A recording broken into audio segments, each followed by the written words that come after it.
¿Qué jugadores de Lakers ves válidos ahora mismo para una rotación de playoffs de un contender? Yo solo veo 3. Austin Reeves, Anthony Davis, LeBron James y quizá Canet o Vanderbilt si se recupera bien.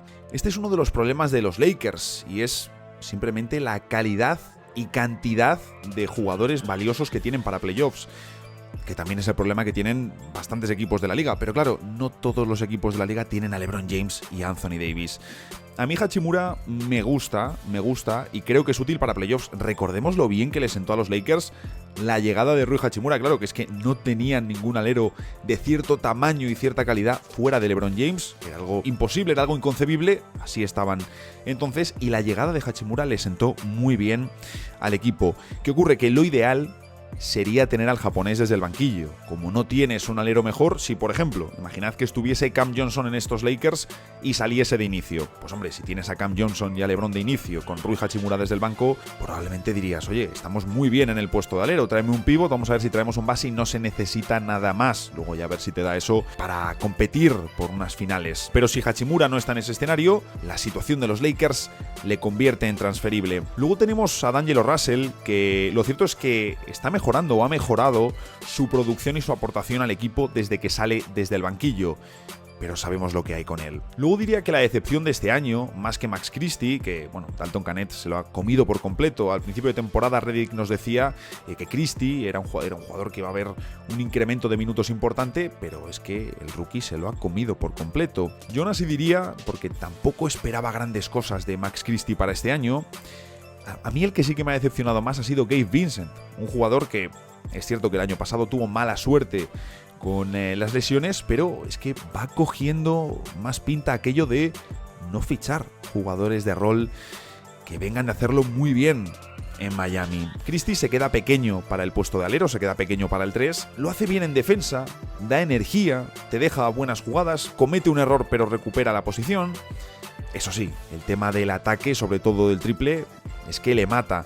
Hablamos de un jugador que no amenaza al rival, que tira poco y que no se le nota con la confianza en máximos históricos. Su papel en la rotación de JJ Redick va cambiando, es cierto que en ocasiones ha vuelto y luego no lo ha hecho mal. Y oye, es un jugador que al final es que está acumulando un 30% en triples. Esto sí que es un problema. Si hubiese metido algunos más de los lanzamientos que ha tenido y ese porcentaje fuese más elevado, quizás sí que podría jugar con los jugadores principales. Pero la realidad es que, pues sí, el día de Denver hizo puntos, en el tiempo de la basura, hay que decirlo, y contra los Spurs, este último partido, oye, pues sí que ha tenido un par de tramos interesantes, sobre todo al final del tercer cuarto. Hay un momento en el que pues tiene un par de buenas defensas, que tiene una asistencia a Anthony Davis, que tiene un mate, que tiene un triple, bueno, deja varias acciones consecutivas, en fin. Eso está muy bien. Puede ir construyendo sobre eso y convertirse en un jugador que aporte de verdad a una rotación de los Lakers en playoffs. Yo eso es lo que no veo. No es mal jugador, pero tampoco te ofrece nada especial. Y su defensa y su cuerpo tampoco son de élite. De élite dentro de la NBA, por supuesto. Ya me gustaría a mí tener la habilidad y el físico de Max Christie. Es cierto que por contrato esos 8 millones anuales puede convertirse y eclosionar en una buena pieza de banquillo, pero Christie sí que da la sensación de que necesita ese cierto proceso de foguearse, de poder tener la pelota en sus manos, de cometer errores, etcétera, etcétera.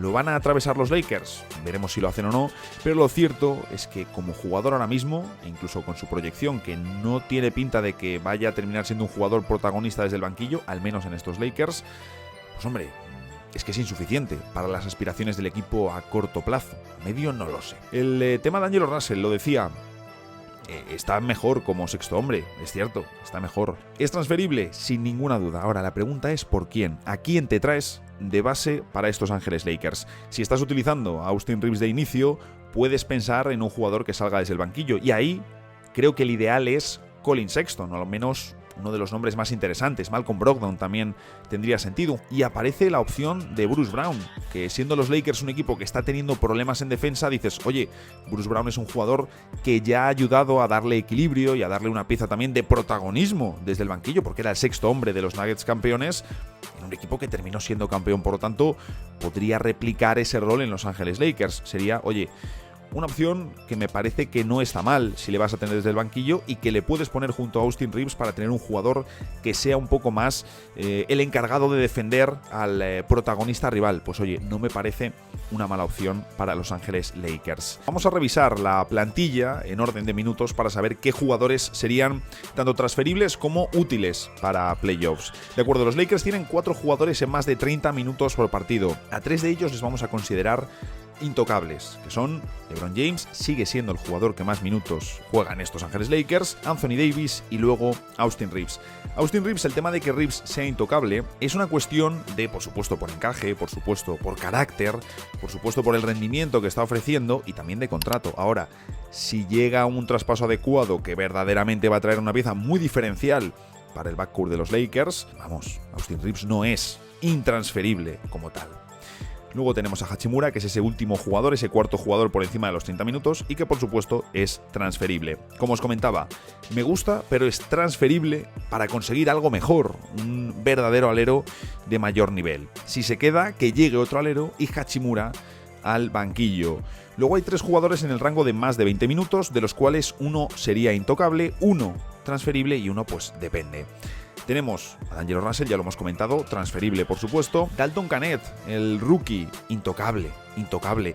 Que se entienda, no es intocable, pero siendo un rookie, con el contrato que tiene, con el encaje que está mostrando además ya a corto plazo para ocupar una de las grandes necesidades de estos Lakers, que es el tiro exterior, intocable Dalton Knecht. Y Cam Reddish, que termina contrato y oye, está por el mínimo firmado, pero depende de qué opciones haya. Puede ser un jugador que entre en un traspaso, es decir, tú por Cam Reddish no vas a paralizar un traspaso. Si se queda y sigue en la rotación, pues hombre, yo creo que a Reddish le vendrá bien. ¿Va a estar en la rotación de Lakers de playoffs? No lo creo. No lo creo, y si lo está, eso es mala señal para Los Ángeles Lakers. Y por último tenemos a 3 jugadores entre los 15 y los 20 minutos, que son transferibles los 3. Jackson Hayes, Gabe Vincent y Max Christie. Esto nos deja una rotación de 10 jugadores de Los Ángeles Lakers, más Christian Coloco, que ha tenido sus minutos, tiene sus minutos. Luego, por supuesto, no cuento ni a los Bronny James, ni a los Maxwell Lewis, ni compañía. Y sobre todo, al que no cuento es a Jalen Hood-Schifino, que está completamente desahuciado por Los Ángeles Lakers. No cuenta para nada en los planes de la franquicia y de hecho ya sabemos que han rechazado su opción de equipo para el año que viene. Una gestión nefasta de los Lakers con el caso Hood-Schifino. Entendemos lógicamente que no habrán visto nada que les motive a quedarse al jugador, tampoco le han dado grandes oportunidades y es cierto que ha cometido sus errores, pero oye, es que me hace gracia porque Pelinka habló de esta nueva NBA, del nuevo CBA, de lo que supone para los equipos y cómo incluso Los Ángeles Lakers, siempre orientados al mercado y a competir por el anillo, incluso ellos iban a tener que darle más valor que nunca a los jóvenes y a un programa de desarrollo. Fue tu primera ronda del draft anterior y ya te lo has cargado. Oye, es que además le estás dejando sin valor. Sí, le moverás en un traspaso porque al final termina contrato. Pero si vas a hacer esto con tus primeras rondas, de verdad, traspásalas. Gestión muy curiosa y obviamente es muy fácil decirlo, ¿no? Pero de no haber elegido a Hood-Schifino, pues los Lakers podrían tener a Brandon Podziemski o a Jaime Jaquez en plantilla, que oye, ¿te permitiría ser candidato? No, pero también son activos para potenciales traspasos. En fin, que estaba hablando de la rotación de los Lakers, de esos 10 jugadores, más Christian Coloco, sin Bronny y compañía, y luego sin Christian Wood y sin Jarred Vanderbilt. Wood es un caso similar a Reddish o a Hayes. Veremos luego si tiene utilidad en la rotación de JJ Redick, un tema que tenemos que descubrir.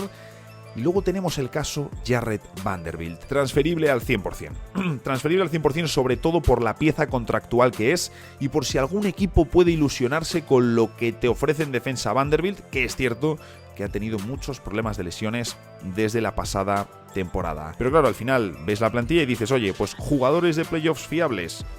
LeBron, Anthony Davis, Reeves, yo meto a Hachimura en la lista y Knecht, que es un rookie, ¿le vamos a contar? Los Lakers necesitan urgentemente mejorar su roster, no es algo nuevo. Necesitan un pivot, necesitan un manejador que defienda y un alero de más nivel. ¿Van a conseguir algo de esto? Probablemente sí. ¿Van a conseguirlo todo? No. Por lo tanto, los Lakers tendrán muy difícil, salvo que en el mismo traspaso consigan hacerse con 2 piezas útiles de cara a playoffs, van a tener muy difícil verdaderamente el competir por algo grande.